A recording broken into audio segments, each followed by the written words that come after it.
What's up, guys? Teddy Cornwell here. Welcome to the Underdog Talk. There is just something about the underdog. But today we have the fucking man himself, the blonde myth, and an absolute beast on the Underdog Talk. But before we get into this interview, you know I have to give this man a proper Underdog Talk introduction. Hailing from Newcastle, Australia, today's guest is a champion race car driver. I had to throw that in there. This gentleman is a competitive bodybuilder. He is a former IFBB professional bodybuilder, a man who can barely walk since his legs are so fucking big. I mean, ladies and gentlemen, the fucking man himself, the blonde myth, the one, the only, Mr. Lee Priest. What is up, sir? How you doing today? Thank you for the introduction. Now I can just barely walk because I'm too fucking old. How times have changed. How times have changed. Now, Lee, before we even get into this interview, I mean, I have to ask, what year is that Mustang of yours? 1970 fastback. Oh, I saw you just touching it up, and man, 2 years older than me. Wow. Lee, what? I thought you were 25 years old. Oh, it must be the lighting. That must be shit. Now, speaking of 25, though, someone actually just posted a video. It's like, I love my fans, and they always send me videos from YouTube, how people put in those motivational ones. And someone sent me one today, and it was from about 25 years ago. And they're like, "Oh, Leaf, this is great. It motivates me." I sit there watching it, and I'm thinking, well, fuck, it depresses the shit out of me because it's like, it almost seems like, take this now. I'm sure you've probably heard it when you're young. Older people always say, enjoy it now. As you get older, life goes quicker. And when they said it to me when I was young, I was like, yeah, fuck off, bullshit. Now I'm older, I'm like, fuck, they were right. Life does go quicker as you get older. It's like, my God, I can't believe, like even when I went back to Venice for that induction into the Hall of Fame 2 months ago and just being in Gold's Gym again, I said, it almost feels like 5 years when I first walked in here at 19, 20, but it's been like bloody 30 odd years. It's like time just goes at boom, at a blink of an eye. It's crazy. Honestly, it really does. And speaking, I want to take it way back itself. I hope you don't get too pissed that we're going to get back to your young years, Lee. But you grew up in Wallsend, Australia. Now, I thought you were going to go right back to when my mother opened her legs up and my head popped out of a vagina or something. Not that far. Okay. I'll just get ready in case how far back we were going. So your mother, speaking of her, was also a bodybuilding competitor. You started training at the age of 12 with obviously the help and support of your grandfather. I mean, I'm just going to say it. That seems like a fucking bodybuilding family meant to be. I mean, you had to be a bodybuilder, it seemed. I mean, would you mind talking about what it was like training at such a young age? And I mean, would you yourself say your family was a bodybuilding family? I'd say we're a fucking retarded family. Too bad it wasn't golf. Too bad it wasn't golf or tennis, huh? Fucking bodybuilding out of all the fucking things. Right. You might not have any money, but fuck, you look good. No, I think my grandfather, he was always into fitness because he did like wrestling in the army, and he was always one of those who had the weight set at home. He would go jump rope for an hour and just do crazy stuff like that. He'd go to the gym, and back then they had like circuit classes, aerobic classes, gym, and he'd be there in the morning, afternoon. And, around that time, He-Man was on TV, the cartoon. I just like the look of He-Man. So I never got into it. Like, some people like, I want to be a bodybuilder, I want to be a professional. All I wanted to do is look like He-Man. I never once thought about competing as a bodybuilder or anything. So I just started, at 12, I was just doing the basics like push-ups, chin-ups, all body-weighted stuff, not really any weights. And then when I turned 13, I got like a little home gym set up and I went to the Police Boys Club, and that would have been 1986 when Rocky IV come out and had all that training scenes with Dolph Lundgren and Rocky IV. So I trained at home in the garage, thinking I was Rocky in the barn, out in Russia type thing. So, and then I was lucky enough because my family does have a higher level of testosterone. My mother would always have to take estrogen to keep her male level down, and I forget what it is. They got this bone thing where my sister got it, my grandfather had it, where bones grow on top of bones due to this growth thing, whatever. But I never got that part of it. So luckily, my muscles grew and not bones on top of bones. It, you know, my mum's had to get shaved off, and my sister had to get some cut off her legs and that. But yeah, so when I started developing at 13, you know, some people in the gym are like, you should compete in that. And me beforehand, I used to play rugby and do other sports, and I was always shy. I just didn't like being looked at. I even went to like magic school for 2 years because my uncle was a magician. And I'm like, well, I don't want to do magic on stage because people are just going to look at me. And if I do something wrong, they're going to go, ha ha, we saw how you done that. So when I finally got talked into do a bodybuilding show, and I said to my mum, well, mum at first is like, oh, yuck, you don't want to get all muscles and veins and look like that. So I'm like, nah, I just want to look like He-Man. So when I did go to do my show, my mum's like, you're actually, she goes, you're the shyest kid I know. You're going to walk out on stage in a little pair of like posing trunks in front of people. I'm like, I didn't really think about it, but I did. And won my first contest at 13 years old. And then I did another two when I was 13 and won them. So at 13, I won my first 3 bodybuilding shows. And she sort of knew I was serious then. So it just sort of took off from there. Even then, though, I still, even from those years to even jumping right to when I was professional, the competing side I still never liked because all I love to do is train. Like even now, I just train every day and I like to train. But as you got, like I said, once I got to the States and got sponsors, you know, competing was part of the contract. They wanted you to compete so many times a year. But the only good thing about competing was you get to go to the expos and meet the fans and that. But the whole competition side, it was like, you know, because the sport's so subjective, it's like somebody might like Flex Wheeler's body, some like Dorian Yates's body. But to me, on stage, at their best, they're both champions. So I never really liked that having to pick one against the other and say he's the best. Well, he might be the best in how he looks in his body type, being freaky, but then Flex would be the ultimate in the best in symmetrical. So I just hated when you'd have guys who could all be champions, you having to single them out. Whereas, like, you know, other sports running or when I did the racing, it's like first across the line wins. There's no subjectiveness to it type thing. So that's why I just hated that competition side of it. But, you know, the training and or that side I always loved. So. Yeah, and funny enough, we're actually having Flex Wheeler on. He'll be coming on, and Milos Sarkev was saying the same thing in terms of it's who the judges feel like on that day, and Mm-hmm. and even myself, I do hate that, and that's why actually Ian Harrison was on the show. He Uh-huh. runs PCA now, and he's like, honestly, it's going to be who comes in at the best that day, and that's who should win, Mm-hmm. That's and that's how it should be. what it And should I've be. always said that because, you know, always hated it because in America too, because, you know, you had the NPC and that. So you see these bodybuilders coming up through the ranks, judges know them, promoters know them. So you'd always hear, oh, it's not your turn yet. You know, you got to pay your dues next time. Or say once you get to the pro level, like when Ian Harrison came over from England, you know, he's a guy from England because he's not as known as all the Americans are, because the Americans have been in every show, the judges know him. To me, You it's like it shouldn't matter if, say, the Iron Man Pro show's on, Ian Harrison turns up. No one's ever seen him in America before, but if he turns up on the best on the day, he should win. It shouldn't be, no, you've got to wait your turn. This is Flex or Chris Cormier's show this year. We'll give you third, but next year maybe you can win. It shouldn't be that way. It should be, and you know, we can all see it. Like the audience can see who's the best on the day. So why do the judges down the front always fuck it up half the time? It's like even if you say you had your favourites, just say Dorian Yates is your favourite, but he comes in off and another guy is in much better condition, the other guy should win. It's like you shouldn't be like, well, I like this body type, but you got to be fair and judge how you should judge. But sadly, we know that doesn't always happen because many contests we sit there scratching our head after it going, how the fuck did that happen?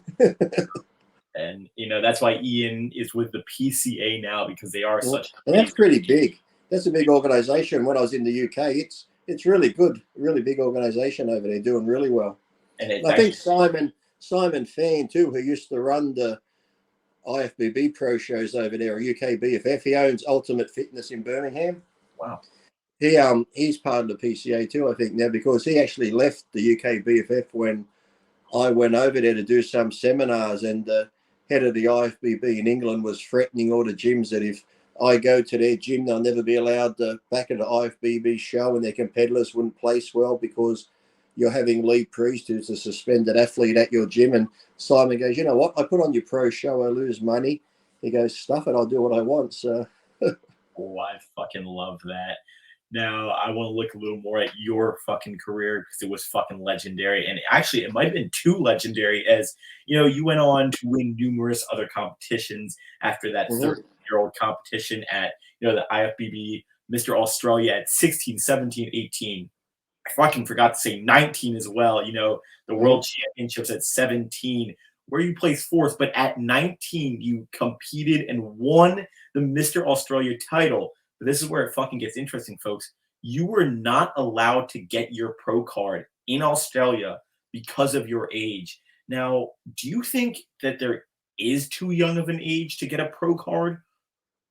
I don't think, not if you have the genetics and you look good. Like, sure, if you were like young and you won a show, because I won my first Mr. Australia overall when I was 17, and they said I was too young. So it was like, but yet, if you're good enough, they can see whether you can hold your own against whoever. So, sure, if you can hold your own against who you're going to compete against in the pros, why not? Because I remember, was it back in the day? I think Shane Demora or someone like that was around 1920 when he turned pro in America, and he wasn't really that big of a guy. And there's been a few people. So, I think I should have got it rather than having to prove myself 3 times. And I'm like, well, I'm not coming back again to do it. So it was just one of those things. Then, like I said, from 13 to 19, I stayed natural because I was doing the lightweight, which was like under 72 kilos.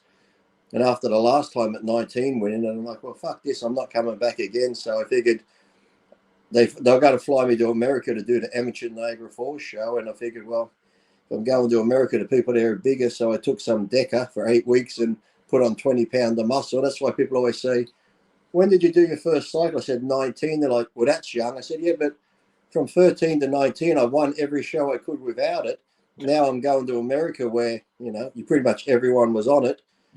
No matter how good my genetics are, if I'm competing against guys with good genetics that are on it, sadly, you've got to play the game. So I only used DECA for 8 weeks and put on 20 pounds. That's why if you see photos of me when I'm 19, like say in the early beginning of 19 to the end of 19, you can see this big jump in muscle size pretty quick.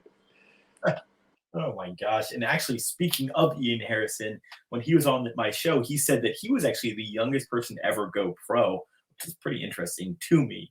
But obviously, you decided to enter an amateur competition, Lee, the Niagara Falls Championships, where, there you were fucking discovered, given your pro card. And, you also became one of the youngest men ever to turn IFBB pro at the age of 20 years old. Yeah. Wow. What was that feeling, Lee, of finally hearing your name becoming an IFBB pro? Well, when I was even at Golds and people were saying I should be pro, it was like, oh no, because I grew up in Australia looking at the magazines of all these pros, and I never see myself as that. Even today, when people say, oh, you're Lee Priest, and I'm just like, I'm just Lee. I'm no one special. I'm just like anybody else that goes to the gym. Sure, I had good genetics to get me to a pro level, but that doesn't make me better than somebody who's not a pro that loves to train. I'm just like anybody else. So when I did get it, I said my first show was weird because I meant to do the amateur, but then they said, oh, no, you've had your national title.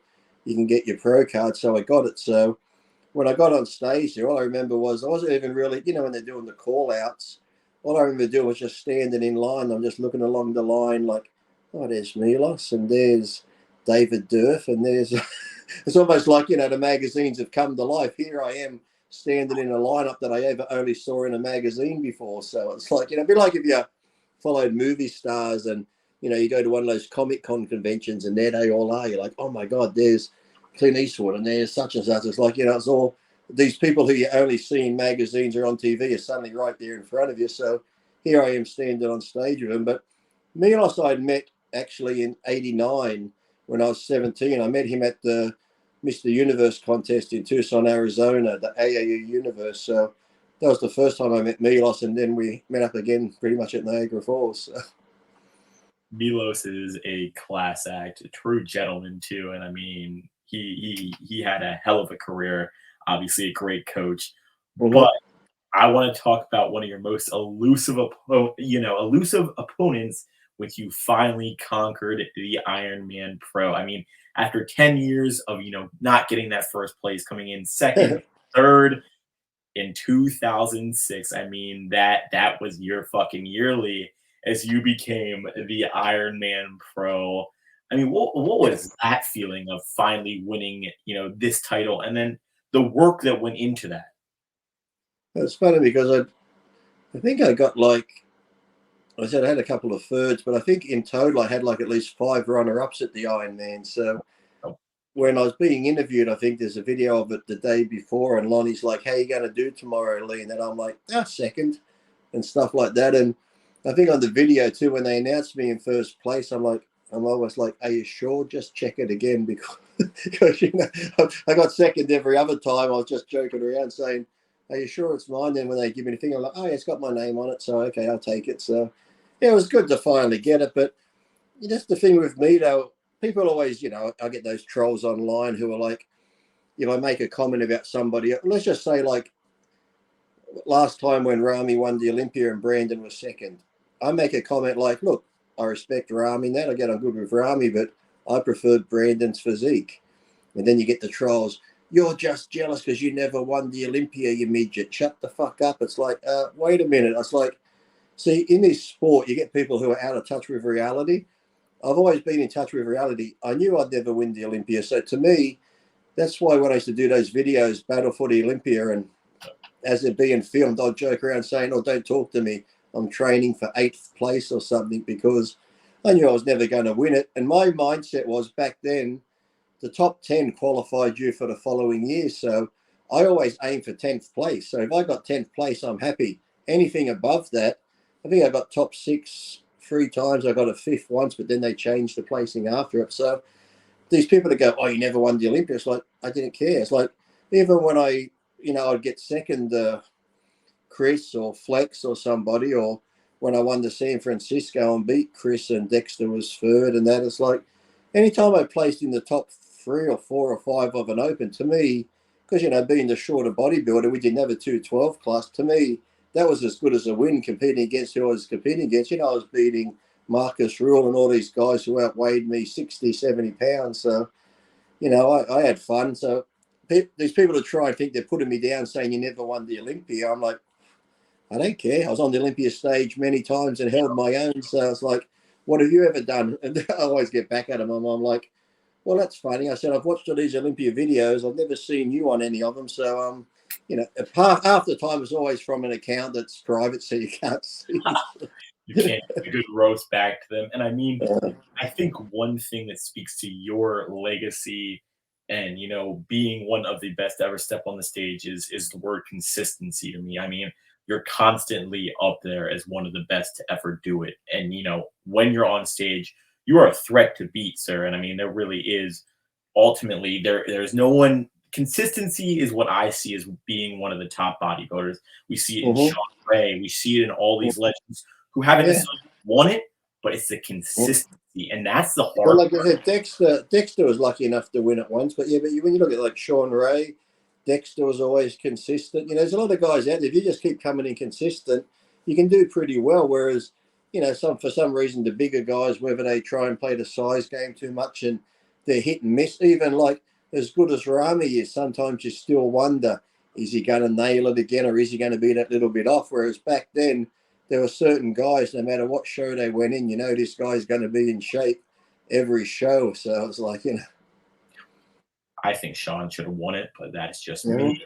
But I think 96, I think he looked one of his best then. I think he should have won it. Even like Dorian's last show, when I look at, I was there on stage and that, but I think NASA maybe should have won that one. As much as I love Dorian, Yeah, NASA just looked that little bit more complete and better overall that year. But I think being Dorian's last one, he had those injuries and stuff. They still give it to him. But, it's hard.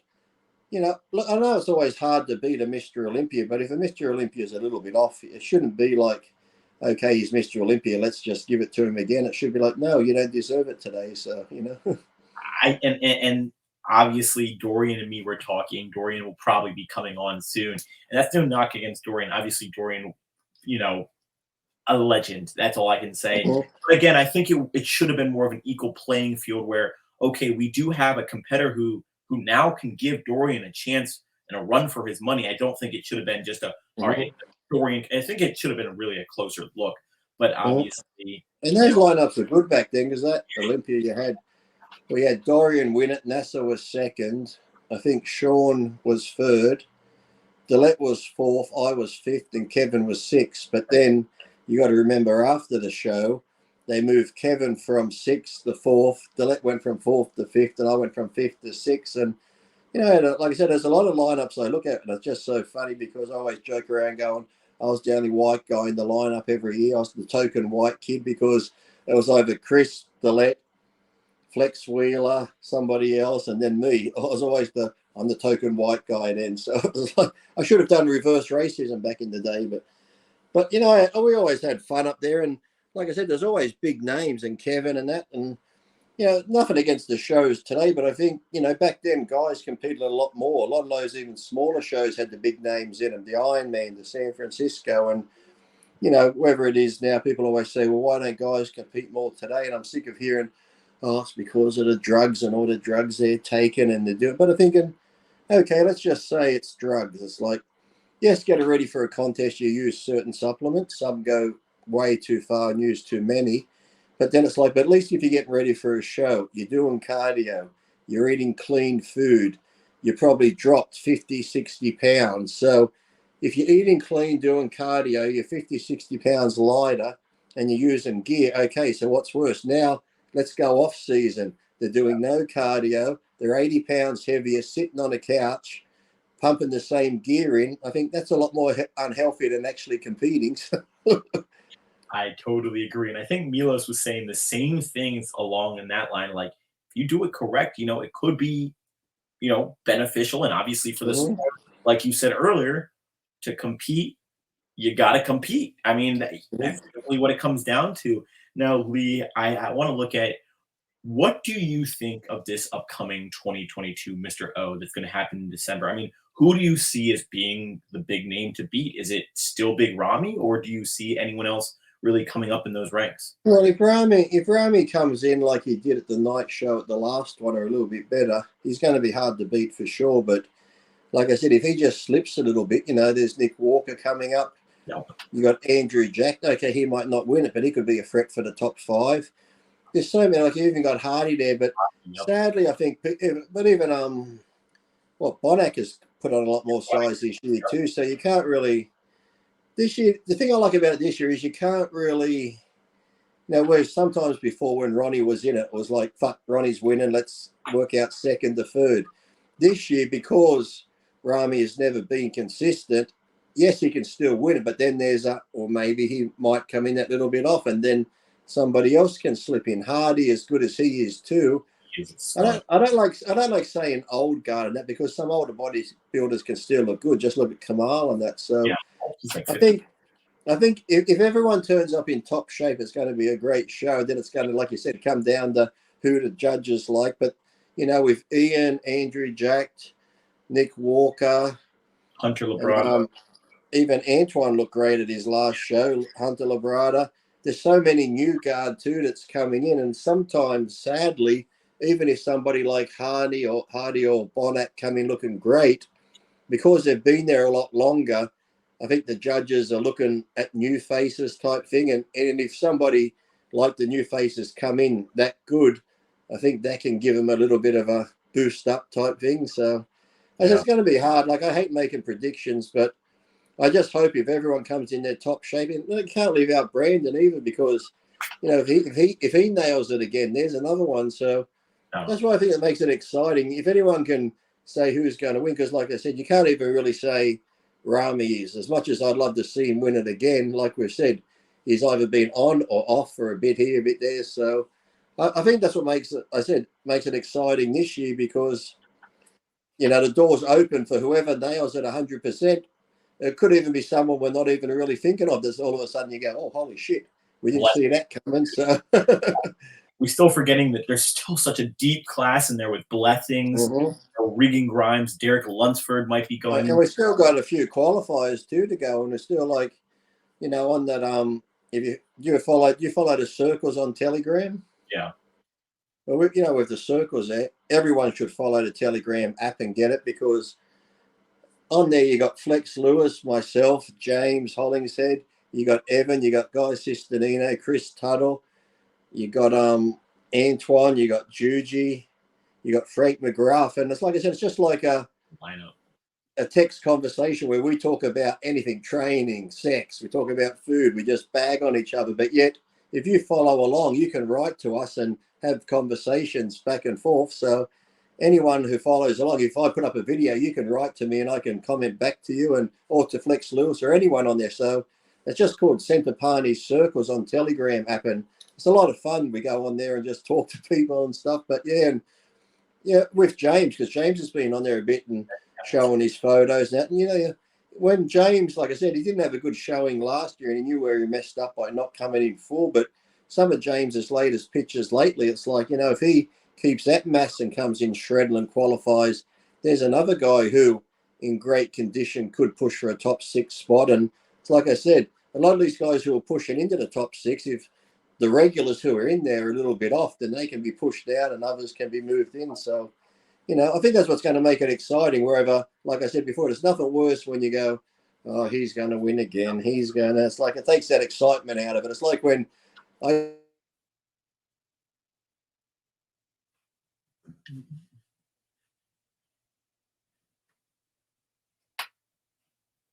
can hear. Can you hear me, Lee?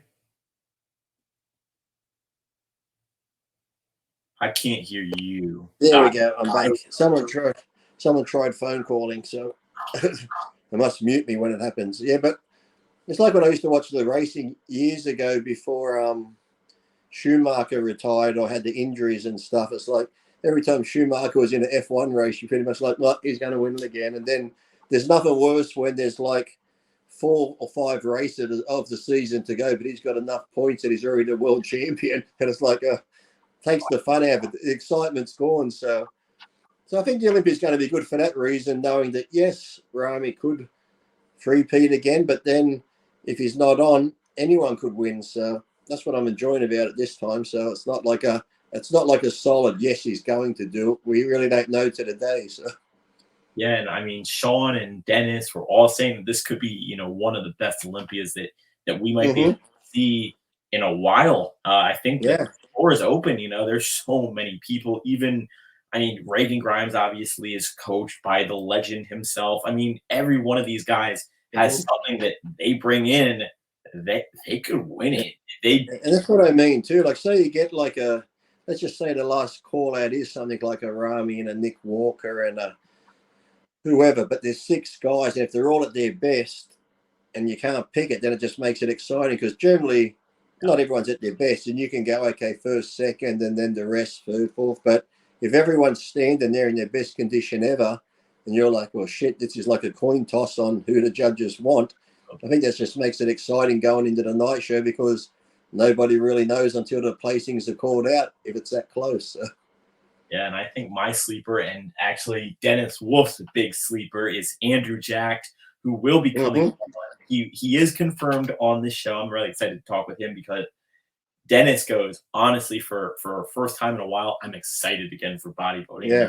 He is bringing something that it's like an old golden school, you know, golden era bodybuilding of just being a fucking beast, a mass monster. It's fun watching him, man. Well, it's going to be good to see it, because he said that he wasn't totally at his best at the show he just won. So I know he's going to the UK Arnold, and he said he's going to be closer to 100% there. So it's going to be interesting to see how he looks at that show. Then you'll have a rough idea a little bit how he's going to come close to at the Olympia almost. So.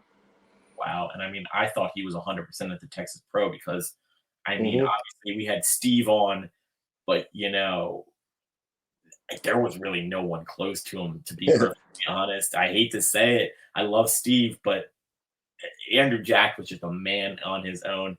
But I mean, Lee, I like to get, I like to end my interview with asking my guests, who have been really through so much in the fitness industry. I like to ask, what is the one tip you would give for someone who is looking to start their fitness journey like you once did, Lee? Mm-hmm. The main tip I would say is don't overcomplicate it. Keep it fun and enjoy it, because sadly I see so many people get into it now, young kids. You've got to remember there's certain sports you can do, or maybe after a year or 2 or 3 years, you're somewhat good at it. Bodybuilding, if that's how far you want to take it, I'm sure, there's people who just want to get into it to look good, feel good, whatever. But if you're trying to be a bodybuilder to compete, you're just going to need patience. And like I said, have fun with it. Enjoy it. Don't try and be impatient and think, from day one, I'm going to get into the steroids and stuff. You need at least a couple of years foundation work, because I've always told people, if you have the genetics for it and you eat right, you rest right, before you touch a drug, your body will start responding. You'll be like, hey, shit. You've seen those guys at the gym who just come in, they start working out, and you figure, look at this fucker growing. It's like some people think, oh, he must be on drugs because he's developing so quick, but he's not. He's just naturally got that thing to do it. So that's why I always say to people, don't get on drugs straight away. Just train, enjoy it. And the main thing, has fun. And people go, I always tell the strongest thing you're ever going to use in bodybuilding, if you're going to take it to that extreme and compete, is what's in here, because, you got to have it up here to go through the training day after day, week after week, month after month, year after year. You got to have the meals down right. I said, you're going to be as strong as you want in the muscles and shit, but if you're not strong mentally, because, you got to go through those workouts where I tell people, your mind's always going to give out before your muscle. Like, say you're doing something like curls or squats, your body's got that defense mechanism when it's like, hey, this shit's hurting, it's not good. Your mind says, stop doing it, stop doing it. But, you got to push past that. And when I say push past it, I mean, like, you differentiate between just muscle fatigue and training. And if you've got an injury and it's sore, then stop. But if it's just from training, you've got to stop listening to that voice, because my mum would always hate watching me train. She goes, I hate watching you train, just seeing what you go through and pushing yourself through it. But because I've done it for such a long time, it's almost like you just go into that zone where you block the pain out. It's like when I used to get tattoos, as soon as they start tattooing me, I'd be like, oh, this hurts. But then I would sit there for 7 hours and not think about it. But the second I thought, oh, I'm bored, this is hurting, the pain would just come on like tenfold. So I used to explain to people, like, when people say, oh, you bodybuilders, you stare at yourself in the mirror while you're training. I'm like, well, we're looking at the mirror, but it'd be like when I used to squat, like when I trained with Tom Platz, and we would be doing 5 plate sets of 20 and stuff. It's like, yes, I'm looking in the mirror, but when your body starts aching and you go into this zone, it's like, yes, I can see the figure in the mirror, but I don't really comprehend it's me. All it is just an image going up and down. I'm not like going, oh, fuck, Lee, you look great, your legs look good. It's just like I'm staring at something moving up and down, but I can't tell it's me. It's just like I'm such in a zone. It's just like doesn't compute that I'm looking at myself type thing. So I tell anyone, you got to have it mentally to really want to do it. I mean, if you really want to do it, you got to do it. You can't be half-assed. Yes, like I said, if you're just going to do it for fitness, to be healthy in that, you can be a bit more relaxed. But if you truly want to be a bodybuilder and go into training, you can't go out partying, you can't go out drinking and doing drugs, missing meals and all this garbage. You got to pretty much give it 100% and be, like I said, when I say 100% too, I don't want people to be one of those types where I made the mistake of doing it, where bodybuilding's your life. Yes, when you go to the gym, give it everything. Eat your meals on time if you have to, but also when you're not at the gym, enjoy family time, enjoy time with your friends, girlfriends, go walk the dog. Trust me, you're not going to burn up muscle. It doesn't make you not hardcore if you go see a movie with your girlfriend, because some people just get so focused on the bodybuilding that they ignore every other aspect of life, and they don't have fun enjoying life in general. They just let it all go by because they're so focused on being a bodybuilder, where you can have both. So just sort of get that balance right and you'll be much better for it. I think you just fucking hit it on the nail on the head, Lee. Balance. That's key. Believe it or not, I did my first bodybuilding show in Ian Harrison's PCA, and I have a similar story. I had to shave my whole body before, obviously, my tan, and Uh-huh. me being an idiot had never done it before, so I got a razor and I got shaving cream. I was in the shower probably for 4 hours. Mm-hmm. It was a fucking bloody mess. It's not it mentally, you know, it's about how bad you want it. You gotta be Mm-hmm. either mentally, because if you're not mentally there and you're just physically there, you're not gonna be the complete person that you Uh, need to be. when I tell people that all the time, like I said, even now when people say, "Will I make a comeback?" I'm like, you know, if where I had the injury from the car accident was 100% and I could look like I did at the universe, I'd think about it because I know physically I could do it, like when it comes to the training, the cardio and dieting, but the mental side of it, where you gotta, like I said, for 16 weeks, you're going to be so focused on eating your meals and doing this and doing that, that I'm like, as I said, it was always more mentally draining than actually physically draining. Because, like I said, you know, you start looking at yourself in the mirror. You could be in great shape. You're like, oh, I look like shit today. I look like this. I said, your mind just starts playing the worst fucking games with you. It's like I said, you just get so mentally tired that, like you probably experienced it when the show's over and you finally go take a shower, wash that tan off. It's like the weight of the world's just been lifted off your shoulders. And it's like, my God, I can go back to a normal life and just do whatever. I have probably gained 30 pounds since my normal life. And you know what? I don't regret a damn thing. And to be honest, you know, Lee, age is nothing in bodybuilding. No. Kamal is fucking competing at 52. The dude looks like he's Mhm. 25. I mean, he's brilliant. I mean, he's a top Yeah. tier athlete. The dude's 52. But That's what I mean too. If you just do it properly, like you know, when I said when I came to my gear use, and people never believe me, but I've always told the truth because when I've helped people before and got them ready for shows, one guy wasn't doing well. I helped him. I gave him his diet and training. He's like, Lee, what about the drug side? I said, look, I've never got into the drug side. I'm not like a Milos to that. I said, this is what I've done, and I've used small amounts. If you want to follow that, I'll send it to you. He's like, okay. So I sent it to him and he writes back, he goes, are you fucking with me? I said, why? He goes, that's not enough. I said, well, that's what I did. I said, if you want to follow it, follow. So he followed it. He won the world championship and he's like, Lee, he goes, I have to tell you, guys, that's the best I've ever felt, the best I ever looked. They said, you don't need these large amounts of drugs. I said, yes, some people do go overboard, even some of the pros, but when you look back now at people who have gone these high amounts, even Fuad or the Boston Lloyd, sadly, and all that, it's like they realized that they didn't need that amount. And when they even halved it, they made exactly the same gains. I said, if you're using 1,000 milligrams of this, and I said, the only one who's going to benefit is the guy you're buying it off because you're using way too much.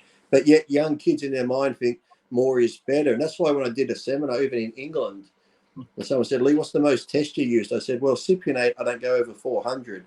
I said, I tried 800 once and I felt like shit. So I went back to 4.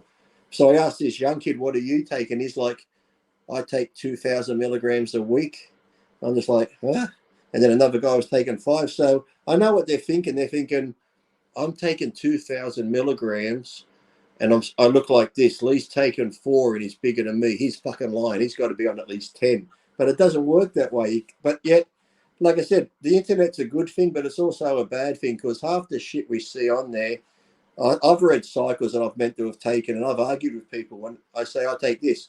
Well, I heard you take that. I said, I'm the fucking guy that injects it into myself. I should know what I'm taking, shouldn't I? So, and that's why I've always been honest because I've always, like, even my sponsors sometimes say, Lee, don't say anything. I said, why? I said, look, if a young kid's going to do it, I'd rather him do it safely, well, as safely as you can. You know, who's to say 400 milligrams is safe? But to me, if you're going to take 300 or 400, that's better than taking 2,000 or 5,000. So I'd rather let them know they can do it without these stupid large amounts. And if you're going to do a first cycle, start on a small amount. Some people start with 1,000 milligrams of this and 1,000 of that. So the next cycle, they go 1,500. It's like, and also too, when it would annoy me when I say, what are you taking? Well, I'm taking test, I'm taking a bit of this, I said, well, how do you know which one's working? You're taking 4 or 5 different drugs. How do you know which one's working? That's why, even when I was answering another question on a thing not long ago, I was saying, if you are going to go down that route of having to use anabolics, I always say, just start with one. Take a note. Like, say you've never used them before. Okay, rather than go, I'm going to take test and Masteron and Dianabol, so you're shoving all these drugs in all at once. Just take test. Take like 200, 300 milligrams a week for like 10 weeks. See how it reacts to you. See how you feel. And then stop test. Come off for a month or two and then maybe try Dianabol by itself. That way you'll know how your body responds to each different drug by itself, rather than just throwing all these drugs in, going, yeah, I think that one's working. I feel like this. I was like, you could be taking 5 drugs, but you're only getting the benefit of maybe 2 of them. The rest of them could be just doing you more harm, or just be like you're wasting your money. But it's just crazy when people load up on all these big cycles, and I'm like, well, how do you know what's working and what isn't working? I agree. You don't need it. Like you said earlier, I mean, genetics, the hard work, that is such a Mm-hmm. factor. And unfortunately, so many young kids, obviously bodybuilders, that's a different thing. Yeah. It's Well, I just think it's too just that everybody wants it overnight now. They're not prepared to put in the hard work. Or even when it comes to training, I get annoyed when people say any more than 45 minutes, you're overtraining. I'm like, show me a champion in any other sport who's #1 in the world who only trains 45 minutes a day. I said, gymnastics go like 8 hours, boxers anywhere from 5 to 7 hours a day. That includes it sparring, hitting the bag, cardio, running, and that. Gymnasts are the same, stretching, floor work, 8 hours. But you want to be the #1 best built guy in the world, but any more than 45 minutes, and that's too much, too much. I'm like, come on, stop being fucking lazy. Look back at Arnold, Sergio Oliva, Bert or Fox, the guys who had the thickest, densest muscle. They would sometimes train 2 or 3 times a day at 2 to 3 hours each time. You never heard them complaining about overtraining and all this sort of bullshit. So it's almost like everyone wants to be #1, but nobody wants to do the hard work anymore. There is no special pill. There is no magic which routine works best, this sort of split, that sort of split. You got to find what works for you and just do it. But, everyone's always asking, what should I do? Should I do this? Should I do that? Lee, you've got good biceps. What's the best bicep exercise? Well, I could say, for me, it's barbell curl. But if I said to you, go do barbell curl, you might be like, yeah, I feel it, but I prefer dumbbell curl. If you prefer dumbbell curl, then do dumbbell curl. Don't just do bicep curl because I do it. You got to sort of find what works for you. But when it comes to it, I've always just said stick to the basics when it comes to training, dieting, even the supplement side. You can't go wrong because, like I said, there's so much information out there now that gets into the bro science, and this study says this and that study says that. I said, well, just talk to some of the bodybuilders who've been doing it 30, 40 years. Their body is their study. They know what works and what doesn't. Just because someone's done a fucking paper on it at a fucking university doesn't mean jack shit. So, And you know what? I don't think if anyone does what you do, they will ever be like you, because you know what? There is only fucking one Lee Priest, and I swear to God, even if I do a million barbell thank God. curls, Thank God there's only one of me. God. I'll be kind of crazy if there's 2 of you or 3 of you. Fuck. I don't think if I did a million barbell curls or dumbbell curls, I would ever have as big as biceps as you, Lee. It has been honestly probably one of the best times I've had on my show talking with you. Now, Lee, before I get you out of here, the floor is yours. Is there anything you want to plug? I know you have a brand that you work with. I know you Yeah, have I work with like Species, Dave, Species Nutrition. If anyone, like I said, I push them because it does work. I only work with companies that I do and actually do work. And Dave's always used top quality protein. So if you use Priest 25, you get a discount code on Species and that. And I do Iron Rage every week where we talk about whatever, and I'm on the Telegram thing, but that's really about all. I just sort of pretty chilled these days, just doing a little bit here and there and popping up every now and then. And well, I've got to be more careful now because every time I say something, I'm getting banned or something on Facebook or Instagram. Last time Instagram deleted my whole accounts. So I got to be. Woke up one morning and 700,000 followers, everything gone. I'm like, yeah. So oh, fuck. I got to be careful what I say now. So it's like First person to use code Priest25, send me a screenshot. I'll send you a box full of goodies and an autographed from one of the legends that we've had on this show. I mean, I am speaking with the blonde. Well, I'll tell you what. If they send you a photo and they've brought some of this, you send me their address and I'll send them a signed photo from me as well. Lee, I might have to go jump to my computer and buy one of these. Well, I've even got. Hold on, look at this. I got some of these left over. Hold on, I'll be back. Hold on.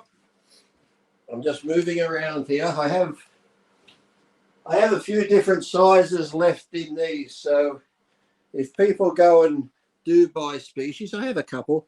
Let's say I'll do it for 3 people. I'll send 3. If they send you a photo of them with their species order, I have these shirt. Look. Oh, Lee Priest cartel.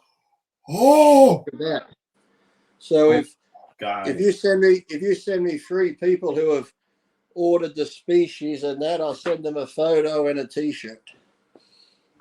Wow, guys. I'll even wipe my sweat on the t-shirt and rub it between my legs like that. Well, now that's worth like an extra few thousand just to get Lee Priest's sweat on it. My DNA. They'll be trying to suck it. Lee Priest, in this modern day and age, you don't know what people would do with your DNA. Shit, as we were talking about earlier, I'll probably end up being at a murder scene somewhere in America. There might be more than just one Lee Priest at that point. Again, guys, please run up Lee's code. Check out Lee's content. I mean, go on the fucking YouTube and search Lee Priest, because honestly, when he is on stage, the stage is better, the sport is better, and I mean, honestly, I don't think I've seen someone with bigger biceps. Go check his stuff out, guys. Oh, look, they're still not bad for 50 years old now. Look at it. They're all right, Lee. No, I'm fucking with you. Those are bigger than my whole Kamal who? Watch out, Kamal. I'm coming back. Oh, I love it. And you know what? Fuck. Lee. I should have sat here like this the whole time, shouldn't I? Look at that. Oh. I mean, we could already tell you were monstrous, Lee. No need to flex on us. We know you're. I wear black slimming. See. Oh my gosh. Again, Lee, the blonde myth priest, an honor and privilege. Guys, please don't forget to check out Lee's content. Until next time, guys, Underdog